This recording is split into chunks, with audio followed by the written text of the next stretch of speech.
Assalamualaikum warahmatullahi wabarakatuh. Bismillahirrahmanirrahim. Alhamdulillah wassalatu wassalamu ala asyrafil mursalin sayyidina Muhammadin wa ala alihi wa sahbihi ajma'in. Amma ba'd. Baiklah, kali ini saya menanggapi presentasi kelompok 3 kemarin ya, tentang zakat binatang ternak.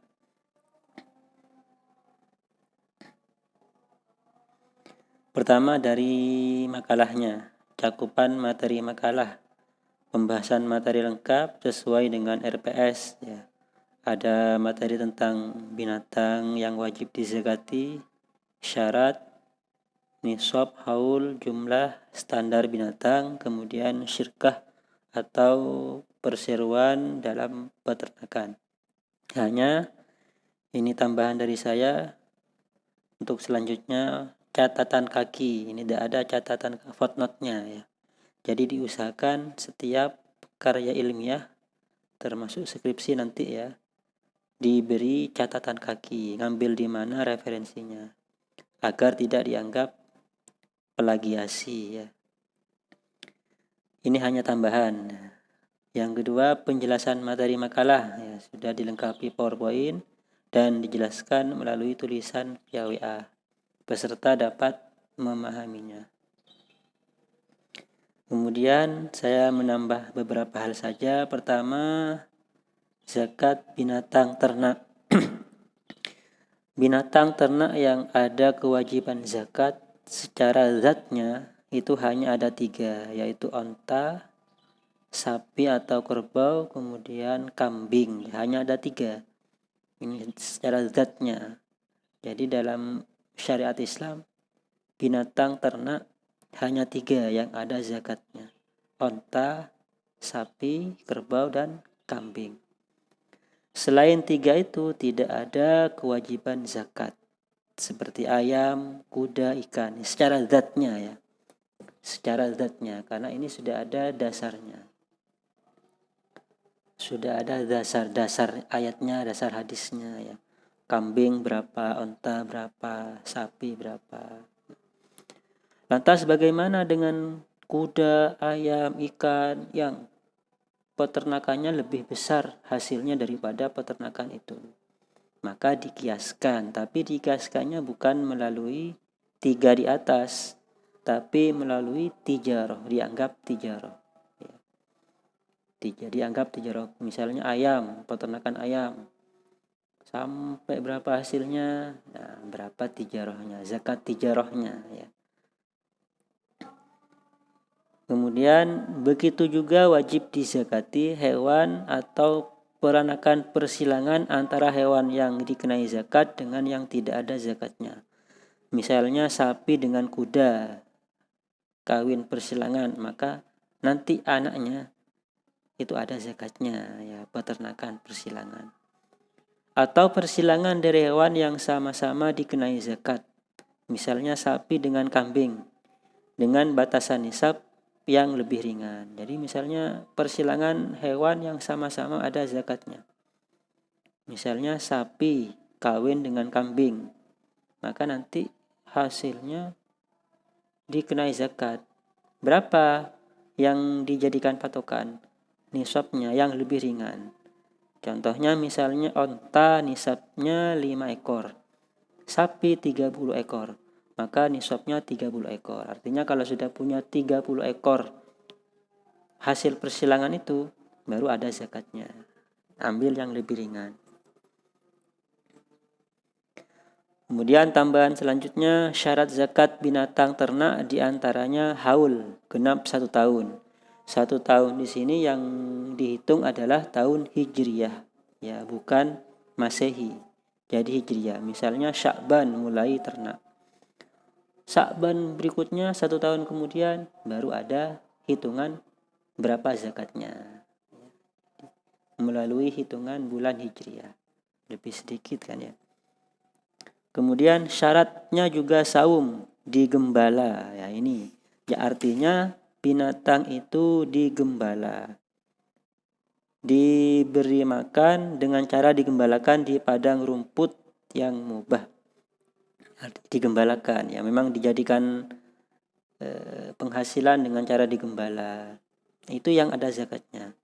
Sehingga binatang ternak yang tidak digembalakan, artinya dia merumput sendiri, diomper, diocol bebas, ya, tidak ada zakatnya. Tidak ada zakatnya. Atau binatang tersebut digunakan sebagai alat bekerja, misalnya membajak, sarana angkutan, tidak ada zakatnya. Jadi syaratnya harus digembalakan. Nah, ada pertanyaan, bagaimana kalau kadang digembalakan, kadang diberi makan? Nah, itu dirinci ya. Jika makanan ternak yang berasal dari pembelian hanya sebagian kecil, ya, artinya lebih banyak digembalakan, maka tetap wajib zakat. Tetapi jika sebagian besar makanan ternak itu beli, ya, dan digembala itu jarang, ya, maka tidak wajib zakat, ya. Tidak wajib zakat. Lebih banyak belinya daripada gembalanya. Tidak wajib zakat. Dirinci ya, dirinci. Nah, kemudian ada beberapa pertanyaan. Pertama dari Saifi Hidayati. Sapi betina merupakan kerbau dan kambing dalam segala jenis. Mengapa demikian? Kedua, mengapa sapi jantan tidak termasuk hewan yang wajib dizakati? Nah, ini mungkin yang dimaksud sapi betina, makna Arabnya ya, bokorotun. Bokorotun itu artinya sapi betina. Ya. Tapi yang dimaksud di sini artinya tidak dibedakan sapi betina atau jantan, semuanya ada zakatnya, tidak dibedakan ya. Sapi, pokoknya sapi baik betina atau jantan ada zakatnya ya, tidak dibedakan. Sapi jantan termasuk hewan yang dizakati, tetap ya ada ya. Nanti ada tabelnya itu, kalau punya berapa ekor, berapa zakatnya. Apakah jantan atau betina itu ya. Sudah ada nasnya, sudah ada dalilnya ya. Jadi zakat ini termasuk ibadah ubudiyah. Kenapa kalau 20 zakatnya ini? Nah, tidak bisa dirasionalkan. Ya, termasuk ubudiyah. Tidak bisa dirasionalkan. Jadi tetap sama ya. Tidak dibedakan sapi betina, sapi jantan, tetap ada zakatnya. Kalau sudah nyampe batasnya, tetap ada zakatnya. Dan berapa zakatnya? Tetap ada. Apakah itu nanti betina atau jantan? Tetap ada. Ada kriterianya masing-masing. Kecuali nanti mungkin harusnya dia berzakat sapi ini misalnya, tapi sapi betina misalnya ya. Tapi dia hanya punya yang digembala hanya sapi jantan semua. Nah, itu pengecualian. Maka diambil yang jantan. Pengecualian. Ya. Hanya pengecualian saja. Pertanyaan kedua dari Rafiatul Islamiyah. Mengapa yang wajib dizakati sapi betina?